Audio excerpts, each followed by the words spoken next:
বাকিরা থেকে গেল কক্ষপথে। এদের মহাকাশের বুকে একেবারে হারিয়ে যেতে দেয়নি মাধ্যাকর্ষণ।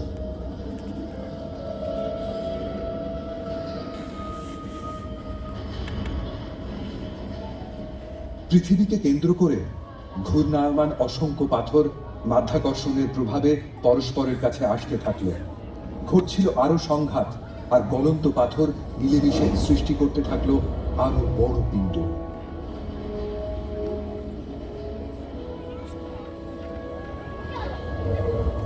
এক সপ্তাহের মধ্যে পিণ্ডগুলো বড় থেকে আরো বড় আকার নিল।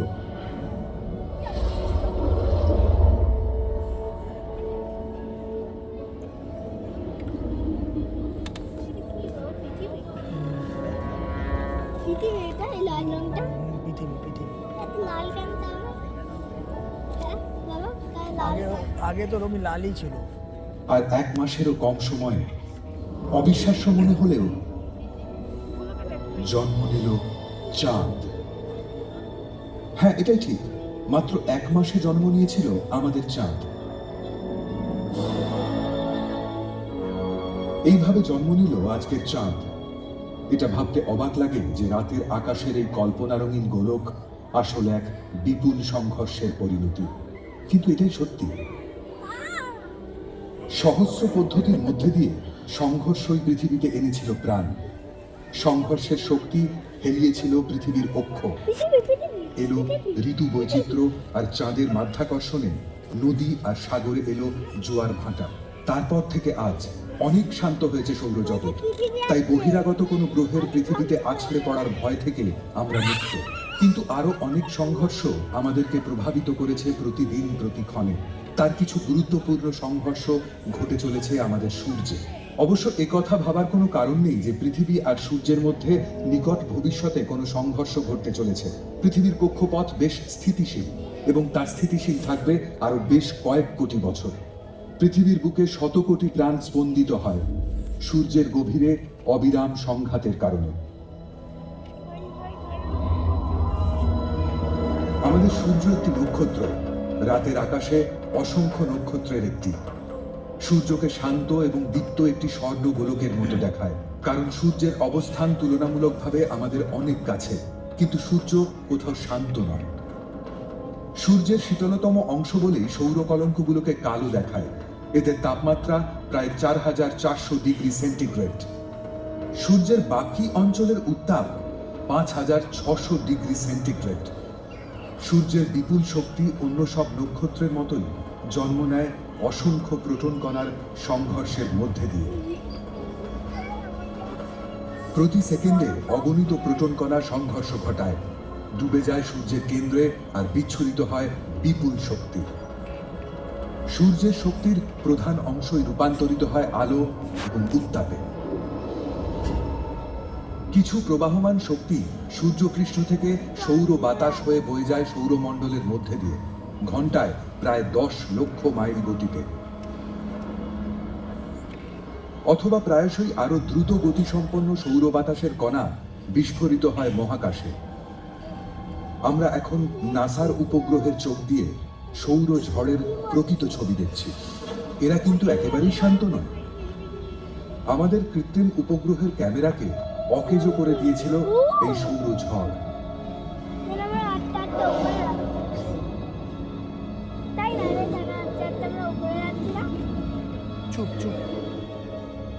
সৌর ঝড় বিস্ফোরিত হয়ে বয়ে চলেছে সৌরমণ্ডল জুড়ে, প্রতিদিন, প্রতিক্ষণে। এই ঝড়ের প্রভাবে পৃথিবীর বায়ুমণ্ডলের উপরিস্তরের একটা বড় অংশ লুপ্ত হতে পারে, বিলুপ্ত হতে পারে প্রভূত পরিমাণ জল, আর বদলে দিতে পারে বিবর্তনের ধারা। কিন্তু সৌভাগ্যবশত পৃথিবীকে সুরক্ষিত রেখেছে এক অদৃশ্য প্রাকৃতিক আচ্ছাদন। এই দৃশ্য পৃথিবীর চৌম্বক ক্ষেত্রের এক মানসচিত্র। পৃথিবীর কেন্দ্রে লৌহের উপস্থিতি পৃথিবীর চৌম্বক ক্ষেত্র সৃষ্টির কারণ, আর তাই পৃথিবী যেন এক অতিকায় চুম্বক, কাউকে করে আকর্ষণ, আবার কাউকে বিকর্ষণ।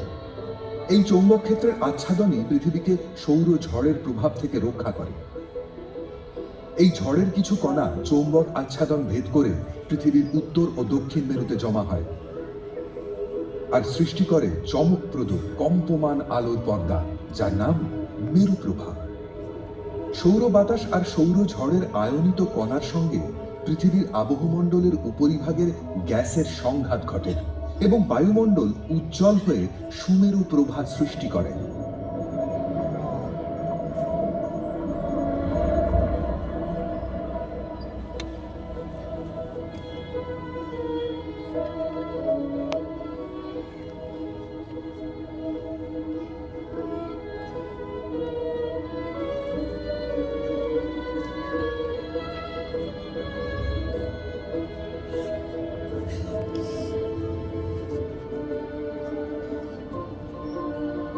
যা বিমান চলাচলের এলাকা ছাড়িয়ে অনেক অনেক উপরে।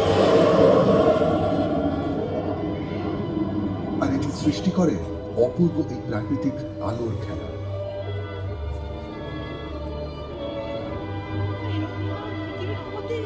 হ্যাঁ, ঘূর্ণিঝড়ে তো ইয়ে হয়ে গেল।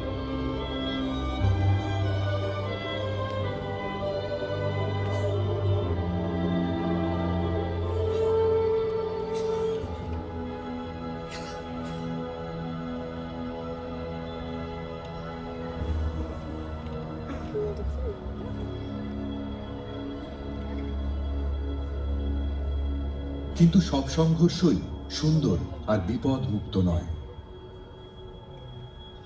এমনই এক ভয়াবহ সংঘর্ষ পৃথিবীর জীব বিবর্তনের গতিপথকে দিয়েছিল বদলে। সৌরমণ্ডলে একটা গ্রহাণুপুঞ্জের এলাকা, যারাও প্রদক্ষিণ করে চলেছে সূর্যকে। গ্রহাণু হলো পাথর আর ধাতব খণ্ড।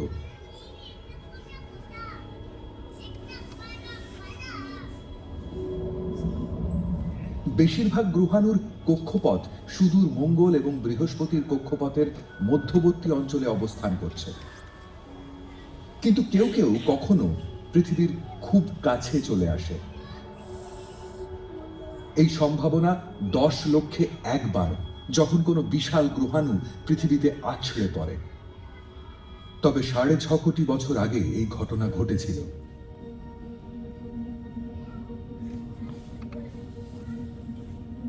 প্রায় 12 কিলোমিটার চওড়া গ্রহাণুটি ঘন্টায় 65,000 কিলোমিটার বেগে ছুটে এসেছিল পৃথিবীর দিকে।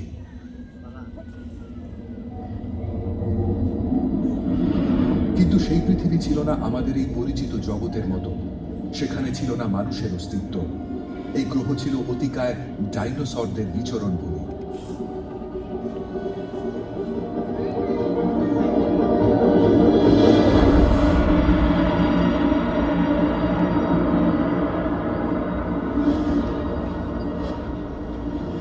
গ্রহাণুটি আছড়ে পড়েছিল আজকের মেক্সিকোর কাছে।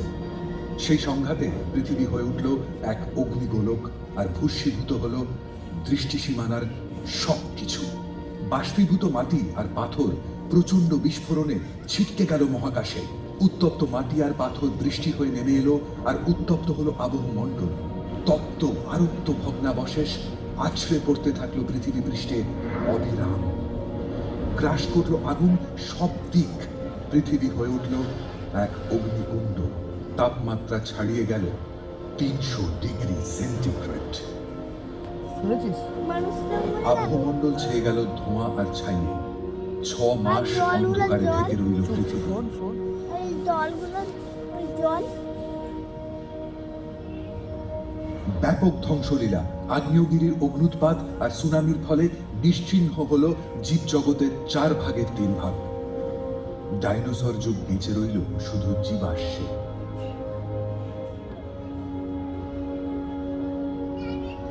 কিছু ডাইনোসরের বিবর্তনে উদ্ভব হলো আজকের পাখিদের। কিছু স্তন্যপায়ী টিকে রইল বিবর্তনের পথে বিকশিত হতে। তবে গ্রহাণুর এই সংঘর্ষ না ঘটলে পৃথিবীর মাটিতে হয়তো হাঁটা হতো না মানুষের। এমন সংঘর্ষ কিন্তু আবার ঘটতে পারে।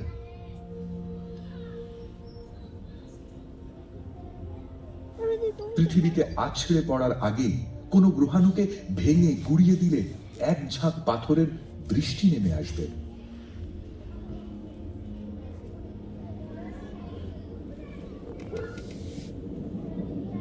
মাধ্যাকর্ষণ শক্তিকে কাজে লাগিয়ে গ্রহাণুর কক্ষপথ বদলে দেওয়া যেতে পারে। কোনো মহাকাশযানকে যদি একটা গ্রহাণুর দিকে পাঠানো যায়, তাহলে মহাকাশযানের সামান্য মাধ্যাকর্ষণ গ্রহাণুর কক্ষপথে যথেষ্ট পরিবর্তন ঘটিয়ে তার গতিপথকে বদলে দেবে। এই পদ্ধতি হয়তো সময় সাপেক্ষ, ওখান দিয়ে কিরকম হয়?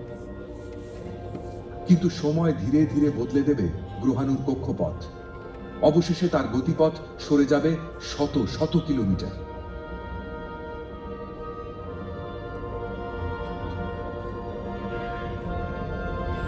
কয়েকশো কিলোমিটার খুব বড় দূরত্ব নয়, কিন্তু পৃথিবী হবে নিরাপদ।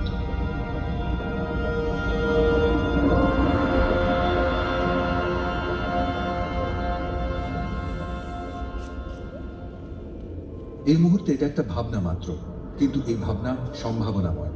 অনেক বিজ্ঞানীর মতে এটাই শ্রেষ্ঠ উপায়। ভবিষ্যতে আরো উন্নত কোনো প্রস্তাব নিয়ে হয়তো কেউ আসবেন, যা সহজেই প্রতিহত করবে এই মহাজাগতিক পর্যটকদের আক্রমণ। আমরা জানি চাঁদের জন্ম এক সংঘর্ষের পরিণতি, আবার এই সংঘর্ষই প্রতিক্ষণে যোগাচ্ছে সূর্যের জ্বালানি। এই সংঘর্ষেই লুপ্ত হয়েছে ডাইনোসরেরা। আর জেনেছি মাধ্যাকর্ষণ শক্তি এক সম্ভাবনাময় পদ্ধতি, যাকে কাজে লাগিয়ে গ্রহাণু আর পৃথিবীর মধ্যে সংঘর্ষ প্রতিহত করা যায়। সূর্য কি করছে এখানে? মহাকাশে আমাদের সন্নিহিত অঞ্চলে ঘটে চলেছে এই সব ঘটনা।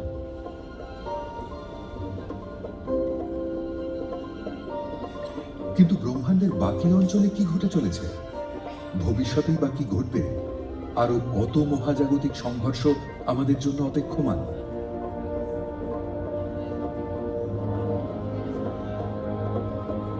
এখন আমরা পেরিয়ে চলেছি ছায়াপথ। এখানেই আমাদের বাসভূমি সৌরমণ্ডল। ছায়াপথ হলো লক্ষ লক্ষ নক্ষত্র আর সহস্র কোটি গ্রহের বাসভূমি, আর বিপুল পরিমাণ গ্যাস ও ধূলিকণার সমষ্টি। নক্ষত্রপুঞ্জের অবস্থানরত বেশিরভাগ নক্ষত্র পরস্পরের থেকে এতটাই দূরে যে তারা কদাচিৎ সংঘর্ষ ঘটায়। কিন্তু কিছু বিরল ব্যতিক্রম রয়েছে। ছায়াপথের প্রান্তদেশে এসে আমাদের গতি একটু কমানো যাক। এই যে নক্ষত্রগুলো আমাদের সামনে ছুটে চলেছে, এগুলো একটি পুঞ্জীভূত নক্ষত্রের অংশ, এতটাই ঘন সন্নিবিষ্ট যে মাঝে মাঝে পরস্পরের মধ্যে সংঘর্ষ ঘটায়। এগুলো এতটাই বিরল ঘটনা যে লক্ষ বছরে একবার ঘটে। এবার আমরা ছায়াপথকে ছাড়িয়ে দ্রুত গতিতে এগিয়ে যাব ভবিষ্যতের দিকে। তাকিয়ে দেখব পিছনে ফেলে আসা আমাদের নক্ষত্রপুঞ্জকে, আর দেখব আমাদের ব্রহ্মাণ্ডকে। ভবিষ্যতের পথ ধরে এখন আমরা লক্ষ লক্ষ বছর পার হয়েছি, আর ফেলে এসেছি পৃথিবীকে 5 লক্ষ আলোক বর্ষ দূরে। এই আমাদের ছায়াপথ নিকটতম অ্যান্ড্রোমিডা নক্ষত্রপুঞ্জের সঙ্গে এক আসন্ন সংঘর্ষে লিপ্ত। প্রতি সেকেন্ডে এখন আমরা ছুটে চলেছি আলোর গতিতে। ব্রহ্মাণ্ডের আর সবকিছুর মতোই নক্ষত্রপুঞ্জেরাও সবসময় গতিশীল। পরস্পরের থেকে অনেক দূরে থাকা সত্ত্বেও মাধ্যাকর্ষণের অমোঘ আকর্ষণ তাদেরকে কাছে টেনে আনে। এই দুই নক্ষত্রপুঞ্জ এক ঘূর্ণাবর্তে স্বচ্ছন্দে পাক খেতে থাকবে। কখনো চকিতে পরস্পরকে স্পর্শ করে আবার দূরে সরে যাবে। দুটি নক্ষত্রপুঞ্জের গ্রহ আর নক্ষত্রগুলো পরস্পরের থেকে অনেক দূরে থাকায় তাদের মধ্যে কোনো সংঘর্ষ ঘটবে না। বিজ্ঞানীরা মনে করেন সংঘর্ষ ঘটবে দুটি নক্ষত্রপুঞ্জে বিস্তৃত গ্যাস ও ধূলিকণার মধ্যে।